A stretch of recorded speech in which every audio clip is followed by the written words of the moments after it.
नमस्कार, स्वागत है आपका मुनाफे की मंडी में, जहां हम आपके लिए बेहतरीन तमाम खबरें लेकर आते हैं, साथ ही बेहतरीन ट्रेडिंग कॉल्स भी लेकर आते हैं। आज हमारे साथ दो मेहमान भी हैं।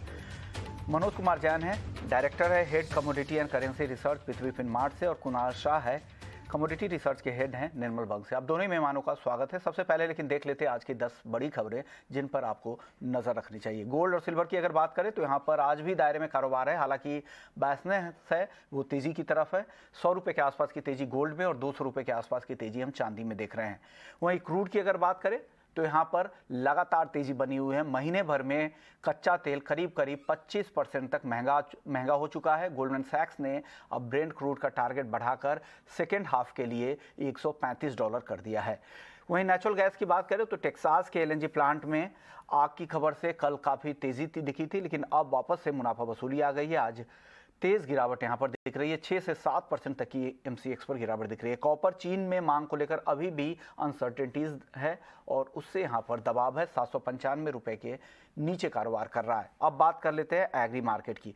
एग्री मार्केट में मेंथा की अगर बात करें तो यहाँ पर कम उत्पादन और मांग अभी भी बेहतर है, उससे सपोर्ट मिल रहा है। भाव 1035 के ऊपर बना हुआ है। कॉटन 3 मई तक जो कॉटन की बुआई के जो आंकड़े हैं वो पिछले साल के मुकाबले 2% से ज़्यादा कम है। आज हालांकि कीमतों में तेजी दिख रही है, आधे % के आसपास की MCX पर कॉटन 46,000 के आसपास कारोबार कर रहा है। हल्दी आवक कम है, एक्सपोर्ट स्टेडी है, स्थिर एक्सपोर्ट के नंबर है। NCDX पर भाव आज 8,140 के आसपास कारोबार कर रहा है।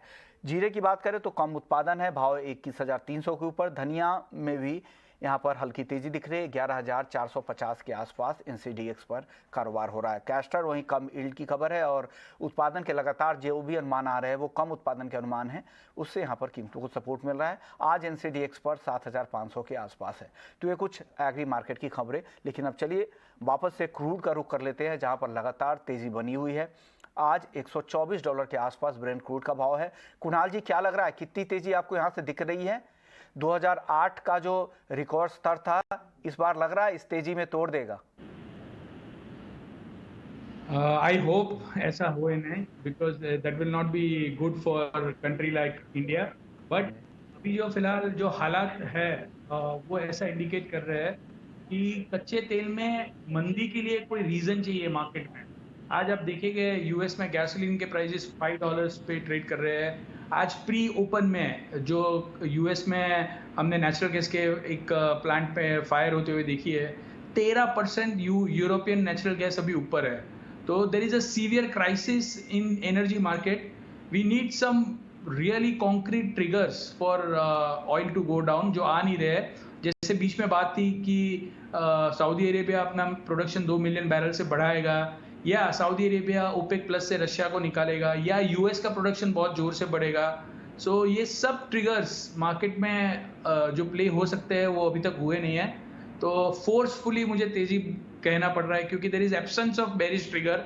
कोई बेरिश न्यूज़ नहीं आ रहा है, ट्रिगर नहीं आ रहा है। सो मेरी राय में छोटा सा स्ट्रॉन्ग स्टॉप लॉस लेके 94-80 में बाई करके 95-50-60 में प्रॉफिट बुक करना चाहिए, और स्टॉप लॉस 9400 का रखना चाहिए, क्योंकि ओवरऑल जब कोई बेरिश ट्रिगर नहीं है तो बड़ी मंदी होने की जगह अभी फिलहाल नजर नहीं आ रही है। तो आप इसमें अभी मंदी करने की कोशिश नहीं करें, लेकिन जो भी करें बिना स्टॉप लॉस के नहीं करें, क्योंकि वॉलेटाइल काउंटर है। अभी तक जितने ट्रिगर आज मिल रहे हैं वो तमाम तेजी के ट्रिगर मिल रहे हैं। Manoj ji, international energy agency का भी बयान आया है कि विंटर तक यूरोप में फ्यूल क्राइसिस हो सकती है, जिस तरह से वहाँ पर पाबंदी लगाई गई और साल अंत तक 90% फेज आउट करने की तैयारी है रूस से ऑयल को। तो उसके बाद इंटरनेशनल एनर्जी एजेंसी की तरफ से इस तरह की चेतावनी है। क्या लग रहा है, क्रूड क्या $150 भी जा सकता है साल अंत तक? आपका अनुमान क्या कह रहा है? नमस्कार विश्वमोहन जी, बिल्कुल जैसा कि कुणाल भी बता रहे थे कि यहाँ पे भी जिस तरह से जो ग्लोबल एनर्जी क्राइसिस बना हुआ है और वो लगातार कीमतों को सपोर्ट कर रहा है। जब तक यहाँ पे उत्पादन में बढ़ोतरी देखने को नहीं मिलेगी, चाहे वो सऊदी अरेबिया से आवे या US अपने प्रोडक्शन को बढ़ाए, या US ईरान का न्यूक्लियर डील हो, तो जब तक यहाँ पे जो ग्लोबल सप्लाई क्रंच बना हुआ है वो तब तक ईज आउट नहीं होगा, तब तक कीमतों में मंदी की कोई संभावना यहाँ भी दिखती नहीं है। तो अभी यहाँ पे जो मोमेंटम है वो बना रह सकता है। अब यहाँ पे चाइना की जो डिमांड है वो वापस भी लौटती हुई नजर आ रही है, तो कीमतों को वहां से भी सपोर्ट जो है वो देखने को मिल रहे हैं। तो बिल्कुल यहाँ पे मोमेंटम पॉजिटिव है। 135 140 डॉलर जो है वो संभावित लेवल है। अगर ये सिचुएशन अगले 2-3 महीनों तक बनी रहती है तो बिल्कुल यहाँ पे कीमतों में जो डायरेक्शन है वो ऊपर की तरफ का ही रहेगा। जब तक यहाँ पे जो सप्लाई साइड है वो रिजॉल्व नहीं होगी, तब तक यहाँ पे मंदी की कोई बड़ी गुंजाइश अभी देखने को नहीं मिल रही। विश्वमोहन जी। कुणाल जी, यहाँ ऑप्शंस में काफ़ी ट्रैक्शन आजकल दिख रहा है, काफ़ी लिक्विड हो गया है MCX क्रूड। क्या ऑप्शंस में कोई रणनीति है क्या आपके पास जिससे यहाँ पर ट्रेड किया जा सके?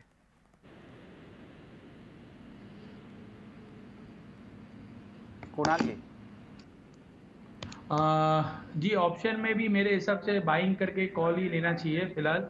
जो पेस में मार्केट बढ़ रहा है 9600 का कॉल लेके काम करना चाहिए, और मुझे लग रहा है ओवरऑल थोड़ा फिर से अपसाइड इवनिंग सेशन तक देखने मिल सकता है। कॉल ऑप्शंस में बाइंग कर सकते हो। ऑप्शंस में आपके पास कोई रणनीति है क्या क्रूड ऑप्शन में, मनोज जी? मेरा मानना है कि यहाँ अभी पिछले 2-3 सेशन में हमने एक अच्छी तेजी आते हुए देखी है, तो एक थोड़ा सा डिप का वेट करना चाहिए। शाम के सत्र तक यहाँ पे अगर कीमतें कहीं भी 9370 9400 के रेंजेस में आए तो फिर वहां पे बाइंग की रणनीति बनाना चाहिए। वर्तमान लेवल पे अभी कोई रिकमेंडेशन नहीं रहेगी, थोड़ा डिप का वेट करना चाहिए। क्रूड पर बात करने के लिए हमारे साथ RS पांडे साहब भी हैं, पूर्व पेट्रोलियम सचिव है। सर, स्वागत है आपका 18 नाउ स्वदेश पर। सर, क्रूड में जिस तरह के टारगेट जितने भी ब्रोकरेज हाउसेस हैं उन्होंने ऊपर की तरफ रिवाइज कर दिया टारगेट। कल गोल्डमैन सैक्स ने भी कहा है $125 से बढ़ाकर $135 तक कर दिया है, और इंटरनेशनल एनर्जी एजेंसी की भी चेतावनी आई है यूरोप देशों के लिए कि विंटर में काफ़ी किल्लत हो सकती है फ्यूल की पूरे यूरोप में। क्या लग रहा है किस तरह के लेवल आने वाले समय में कच्चे तेल में हम देख सकते हैं? देखिए, अभी जो प्राइस है ये तो अपवर्ड प्रेशर में ही अभी है, क्योंकि सप्लाई कम हो गई है रसिया की और डिमांड बढ़ गए। चाइना, सिंगापुर इत्यादि के डिमांड बढ़ गए हैं। अमेरिका में भी डिमांड बढ़ गया है। इंडिया में भी पैंडेमिक के जो रिस्ट्रिक्शंस है पूरी तरह हम लोग उससे उभर गए हैं। तो डिमांड ग्रोथ और सप्लाई रिस्ट्रिक्शन ये इम्बैलेंस है। सऊदी अरबिया ने थोड़ा बढ़ा के कोशिश की कि इसकी भरपाई की जाए, लेकिन जितना उन लोगों का कमिटमेंट था ओपेक प्लस का उतना भी पूरा नहीं कर पा रहे हैं, और इसलिए इससे कुछ राहत तो मिली जरूर है, लेकिन सप्लाई डिमांड इम्बैलेंस बना हुआ है और ये आगे भी बने रहने की उम्मीद है, इसलिए ये दाम चढ़ रहे हैं। ओके, शुक्रिया सर, आपने वक्त निकाला हमारे लिए, क्रूड मार्केट का अपडेट बताया कि क्या कुछ कच्चे तेल में हो सकता है। चलिए अब गोल्ड और सिल्वर की चाल देख लेता है, लेकिन गोल्ड काफ़ी सुस्त हो गया है। कुणाल जी, क्या लग रहा है 51,000 के ऊपर गोल्ड क्या बेचने का वक्त आ गया है? क्या करे गोल्ड में? नहीं, गोल्ड में बेचना ऐसा नहीं लग रहा है मुझे। गोल्ड में नीचे आता है तब लेने का। 50,950 के आसपास गोल्ड बाय कर सकते हैं। 52,300 तक के लेवल्स आपको दिखा सकता है, और नीचे में मुझे लग रहा है 50,750 के नीचे नहीं जाना चाहिए। तो इवन दो डॉलर स्ट्रॉन्ग हो रहा है, पर गोल्ड में मुझे कोई बेचने जैसा ट्रिगर नजर नहीं आ रहा है। वर्ल्ड में ग्रोथ स्लो डाउन हो रही है, तो गोल्ड में मंदी नहीं करनी चाहिए। नोट जी, 50,700 से 51,200 एक शॉर्ट टर्म रेंज बन गया है गोल्ड में। क्या करें इस रेंज का, कैसे फायदा उठाए ट्रेडर? अगर डे ट्रेडर है उनके लिए क्या सलाह दे रहे हैं आप? बिल्कुल, मैं भी यहाँ पे कुणाल से सहमत हूँ कि यहाँ पे कोई भी डिप मिले 100-150 रुपए का तो बिल्कुल बाइंग करके चलना चाहिए। 51,200 50,700 भी ये दायरा बना हुआ है, लेकिन नेक्स्ट वीक जो फेड का मीटिंग है उसके बाद मेरा मानना है कि जो ये रेंज है इससे ये गोल्ड बाहर निकलता हुआ नजर आएगा, और यहाँ पे जो तेजी है वो और भी बढ़ती हुई नजर आएगी। जिस तरह से वर्ल्ड बैंक ने भी जो ग्लोबल ग्रोथ के अनुमान जो है रिवाइज डाउन किए 2.9%, साथ ही जिस तरह से कच्चे तेल की कीमतों में लगातार बढ़त देखने को मिल रही, तो यहाँ इन्फ्लेशन जो है बड़ा कंसर्न आगे भी रहेगा। तो मेरा मानना है कि आने वाले समय में अच्छी मजबूती सोने की कीमतों में देखने को मिलेगी। जो भी डिप यहाँ पे मिले बिल्कुल बाइंग करके चलना चाहिए, आगे अच्छी बढ़त की उम्मीद यहाँ दिखती है। कुणाल जी, चांदी 62,000 के ऊपर, क्या यहाँ पे खरीदारी की सलाह देंगे? डी या डिप में खरीदारी की सलाह दे रहे हैं? सेम आई थिंक 62,000 में भी आप बाइंग कर सकते हैं, और मुझे लग रहा है कि आपका ऊपर का टारगेट रहना चाहिए 62,600 का, और 61,650 के नीचे नहीं जाना चाहिए। चांदी में आपका टारगेट क्या है? सिल्वर में भी यहाँ पे 61,800 का अगर लेवल मिले तो बाय करके चलना चाहिए। आज यहाँ शाम के सत्र में ईसीबी का पॉलिसी मीटिंग है तो थोड़ी वोलेटिलिटी रह सकती है, उस समय हमको यहाँ पे डिप मिल सकता है तो बाइंग करके चलना चाहिए। 61,400 का एक स्टॉप लॉस लगाएं। इंट्राडे के लिए 52,500 का लक्ष्य रखें। 1 से 2 दिन के लिए यहाँ पे 63,000 तक का लक्ष्य भी रख सकते हैं। अब बेस मेटल्स की बात कर लेते हैं। हालांकि बेस मेटल्स में जो पिछले हफ्ते रिकवरी दिख रही थी वो यहाँ पर अब नहीं दिख रही है, अब वेरी सीमित दायरे में कारोबार कर रहा है। इवन कॉपर कमज़ोर भी है। कुणाल जी, मेटल में क्या पसंद है और कहाँ पे खरीदारी या बिकवाली की सलाह दे रहे हैं आप?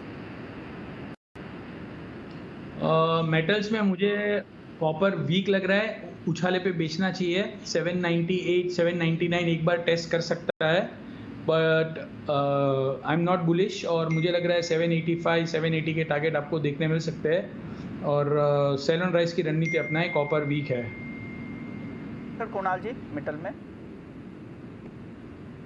आपका क्वेश्चन नहीं सुनाई दिया सर। कॉपर बेचने की सलाह आपने कही, 785 के टारगेट के लिए उछाल पर बेचना है, 798 तक जाए तो वहाँ पर बेचेंगे, लेकिन उसके अलावा भी कोई काउंटर है जहाँ पर खरीदारी या बिकवाली की सलाह दे रहे हैं? एल्यूमिनियम रिलेटिवली स्ट्रॉन्ग है, तो आपको हेज करना है तो एल्यूमिनियम 237 में ले सकते हैं, और ऊपर में आपको 240 तक एल्यूमिनियम देखने मिल सकता है। छोटे से टारगेट के लिए यहाँ पर डिप में खरीदारी की सलाह है एल्युमिनियम की, और उछाल पर कॉपर बेचना है। मनोज जी, आपके तरफ से कोई 2 टॉपिक बेस मेटल्स में आज? यहाँ पर लेड में बिकवाली की सलाह रहेगी। 185-50 के लेवल्स मिलते हैं तो यहाँ बिकवाली करके चलना चाहिए। 186-80 का एक स्टॉप लॉस लगाए। नीचे में 183-50 तक के जो स्तर है वो देखने को मिल सकते हैं। और बिल्कुल यहाँ पे एल्यूमिनियम जो है वो एक स्ट्रॉन्ग काउंटर है। जिस तरह से एलएम इन्वेंट्री पे यहाँ लगातार गिरावट देखने को मिल रही है तो कीमतों में सपोर्ट्स बने हुए हैं। 236 के स्तर अगर मिले तो यहाँ बाय करना चाहिए। 234 के नीचे का स्टॉप लॉस लगाएं। 241 तक के लक्ष्य यहाँ रख सकते हैं। चलिए करेंसी मार्केट की बात कर लेते हैं। हालांकि आज भी कमजोर ही दिख रहा है। 77.80 के आसपास डॉलर के मुकाबले ट्रेड कर रहा है। क्या लग रहा है कुणाल जी, करेंसी मार्केट में क्या यहाँ से और वीकनेस दिख रही है क्या? करेंसी मार्केट में सबसे क्रूड बढ़ रहा है वो देखते हुए लग रहा है कि एक बार 77 90 95 के लेवल आपको इंडियन रुपये दिखा सकता है। चलिए अब एग्री मार्केट की बात कर लेते हैं। एग्री मार्केट में सबसे पहले अब ग्वार की बात करते हैं। मनोज जी, ग्वार में क्या लग रहा है? मानसून की सुस्त चाल का यहाँ पर फायदा दिख रहा है। आज भी 1% से ज़्यादा की तेजी दिख रही है ग्वार सीड और ग्वार गम दोनों ही काउंटर में। क्या करना चाहिए यहाँ पर? बिल्कुल, ग्वार सीड में यहाँ पे हमने नेशनल लेवल से अच्छी रिकवरी पिछले 2 सेशन में आते हुए देखी है और आज भी जो है यहाँ बढ़त कायम है। जून कॉन्ट्रैक्ट अभी 5,840 के आसपास ट्रेड हो रहा है। यहाँ 5,830 के स्तर अच्छे हैं बाइंग के लिहाज से। बाय कर सकते हैं 5,670 का स्टॉप लॉस लगाकर। ऊपर में 5,950 तक के लक्ष्य रख सकते हैं। वहीं अगर ग्वार गम की बात करें तो यहाँ भी अच्छी बढ़त जो है वो देखने को मिल रही है। 11,150 के स्तर अगर जून वायदा में मिले तो बाय कर सकते हैं। 10,950 का स्टॉप लॉस रखें। ऊपर में 11,400 11,500 तक के लक्ष्य यहाँ लेकर के चल सकते हैं। जिस तरह से कच्चे तेल की कीमतों में मजबूती है तो वो यहाँ कीमतों को सपोर्ट करती हुई नजर आई।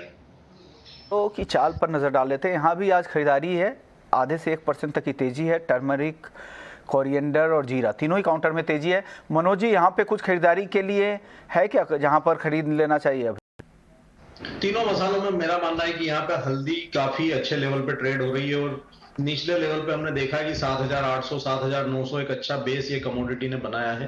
तो 8,000 के स्तर पे यहाँ बाय कर सकते हैं। जून वायदा 7,900 का एक स्टॉप लॉस लगाएं। ऊपर में 8,250 तक के लक्ष्य यहाँ लेकर के चल सकते हैं। कॉटन और कॉटन केक, कॉटन में हालांकि आज तेजी है। बुआई की जो नंबर आ रहा है हालांकि पिछले साल से कमजोर है, उसका भी यहाँ पर सपोर्ट मिल रहा है। कॉटन में क्या लग रहा है, यहाँ से और तेजी बाकी है क्या मनोज जी? कॉटन में हम देख रहे हैं कि आइस कॉटन फ्यूचर में ऊपरी लेवल्स पर यहाँ रेजिस्टेंस बनते हुए दिख रहे हैं 140 143 जोन में। और हम भारतीय बाजारों की बात कर रहे हैं तो यहाँ भी 46,500 एक स्ट्रॉन्ग रेजिस्टेंस अभी बना हुआ दिख रहा है। तो यहाँ पे सेल ऑन राइज की रणनीति कर सकते हैं। 46,200 के स्तर मिले तो 46,500 के ऊपर का स्टॉप लॉस लगाएं। नीचे में 45,500 तक के लक्ष्य लेकर के चल सकते हैं। लेकिन हाँ, कॉटन सीड ऑयल केक में यहाँ एक अच्छी अपॉर्चुनिटी है बाइंग की। जून वायदा 2850 के आसपास बाय कर सकते हैं। 2910 तक के लक्ष्य के लिए 2820 का एक स्टॉप लॉस लगाएं। कॉटन में आपका व्यू क्या है कुणाल जी? जो हिसाब से फिर से एक आपका देखिए है सब कमोडिटी में थोड़ा बहुत ऊपर जाएगा, पर मैं बहुत तेजी में नहीं हूँ, मुझे नहीं लग रहा है सस्टेनेबल है।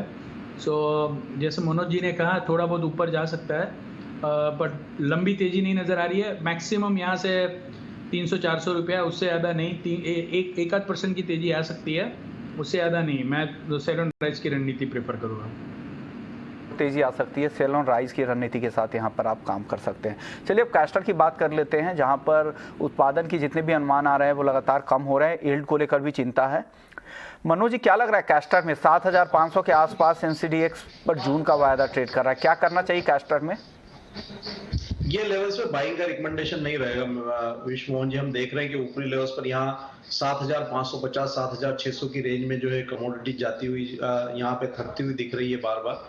तो यहाँ अगर ऊपर के लेवल मिले तो बिकवाली करके चल सकते हैं। एक दायरा यहाँ पे बना हुआ है 7550 ऊपर में और नीचे में हम देख रहे हैं कि 7300, तो ये दायरे में प्ले कर सकते हैं, लेकिन ऊपरी लेवल्स पर यहाँ बाइंग करने से बचना चाहिए।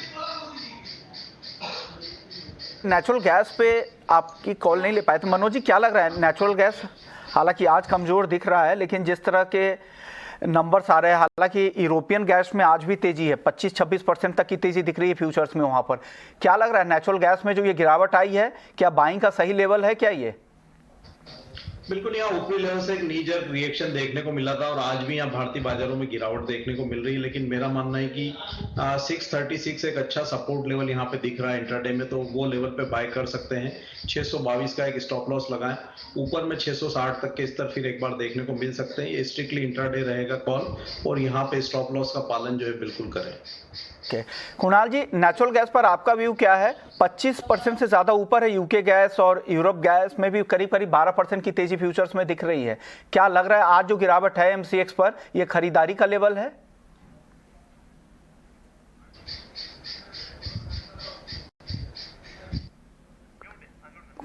कुणाल जी, आपका ऑडियो म्यूट है प्लीज।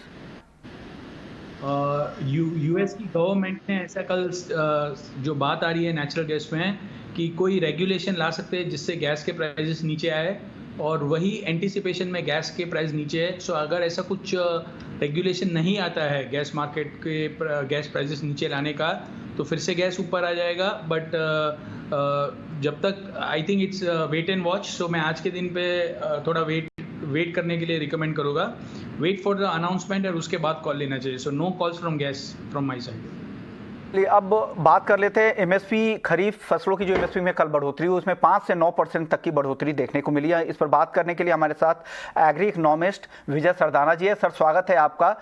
सर, जिस तरह से इनपुट कॉस्ट बढ़ रहे हैं किसानों के लिए या किसी भी प्रोड्यूसर्स के लिए, उस हिसाब से क्या ये सही है? क्योंकि बाजार अनुमान लगा के चल रहा था कि 5 से 20% तक की बढ़ोतरी होगी, लेकिन उस तरह की बढ़ोतरी नहीं दिख रही है। आप क्या कहेंगे, आपका टेक क्या है सर? देखिए, बाजार क्या असेसमेंट कर रहा था मुझे नहीं पता, लेकिन मेरे हिसाब से एमएसपी का जो बढ़ोतरी हुई है वो इन लाइन ऑफ एक्सपेक्टेशन है। उसके 2-3 कारण हैं। पहला, ऑयल सीड में कंपैरेटिव टू बाकी क्रॉप ज्यादा बढ़ोतरी की गई है, क्योंकि आज हम आयातित तेल पे निर्भर हैं और इससे किसानों को प्रोत्साहन मिलेगा ऑयल सीड की तरफ डाइवर्ट होने में। और दूसरी तरफ जो कार्बोहाइड्रेट है, वीट, राइस, पैडी, जो बाकी हमारी चीजें हैं, उसमें इन्फ्लेशन को कवर करने के लिए बढ़ोतरी दी गई है। अगर 20% अगर ये कोई उम्मीद कर रहा था, तो उसको ये समझना चाहिए कि जो रिटेल इन्फ्लेशन है, जब एमएसपी 20% आप बढ़ा देंगे तो रिटेल फूड इन्फ्लेशन बहुत ज्यादा हो जाएगा, जो दूसरी तरफ से प्रॉब्लम्स क्रिएट करेगा। तो मुझे लगता है जो भारत सरकार ने निर्णय लिया है वो लॉजिकल है, सही है। दलहन और तिलहन की बात कर लेते हैं। हालांकि तिलहन में खास करके सोयाबीन की एमएसपी में अच्छी बढ़ोतरी हुई है, लेकिन आपको लग रहा है अगर दलहन तिलहन का उत्पादन अगर देश में बढ़ाना है तो इतनी बढ़ोतरी से काम चलेगा? क्योंकि मैं इसलिए इतनी बढ़ोतरी बोल रहा हूं क्योंकि इनपुट कॉस्ट आप भी जानते हैं कि बहुत ज्यादा है इस बार। बिल्कुल सही है, लेकिन साथ ही साथ सरकार की बाकी पॉलिसीज पे भी हमको ध्यान देना चाहिए। जो सरकार डायरेक्ट पेमेंट ट्रांसफर कर रही है, फर्टिलाइजर पे सब्सिडी है, बहुत सारे राज्य सरकारों में सब्सिडाइज इलेक्ट्रिसिटी दी जाती है। तो अगर हम सम टोटल देखेंगे, हम सिर्फ एक चीज को देख के डिसीजन नहीं ले सकते हैं। ओवरऑल जो सरकार की तरफ से किसानों को सपोर्ट करने का प्रयास किया गया है वो हमें समझना पड़ेगा, और साथ ही साथ हमें ये भी देखना पड़ेगा कि इस देश में अगर किसान गरीब है तो इस देश में कंज्यूमर भी गरीब है। उसके साथ साथ हमें उन कंज्यूमर्स के बारे में भी सोचना पड़ेगा जो आज 80 करोड़ कस्टमर फ्री का राशन भारत सरकार की तरफ से खाद्य सुरक्षा के नाम पे ले रहे हैं। तो उस कंज्यूमर को भी समझना पड़ेगा, और अगर सारी चीजों के रेट बढ़ा देंगे और सरकार उसको खरीदेगी, मान लीजिए आज आप 25 रुपए गेहूं कर देते और बाद में फिर 3 रुपए वो गेहूं देना पड़ेगा, तो आपको फूड सब्सिडी का बिल भी कई गुना बढ़ जाएगा। इससे ओवरऑल इकोनॉमी पे इम्पैक्ट आता है। इसीलिए हमें ये समझना होगा कि जो नेशनल इकोनॉमी है ये हमेशा एक वर्केबल कॉम्प्रोमाइज पे काम करती है। आइडियल सिचुएशन को लेके इकोनॉमिक पॉलिसीज नहीं बनाई जाती। शुक्रिया सर, आज वक्त कम था, आप भी लेट आए, लेकिन उम्मीद करता हूं कल हमारे स्पेशल शो है इसी मुद्दे पर, आपको वापस से जोड़ने की कोशिश करेंगे और आधे घंटे के शो में पूरा डिकोड करेंगे क्या मामला है कि सरकार कैसे बैलेंस कर सकती है कंज्यूमर और किसानों के बीच में। शुक्रिया सर, आपने वक्त निकाला हमारे लिए। कुणाल जी आपका भी शुक्रिया, मनोज जी आपका भी शुक्रिया, और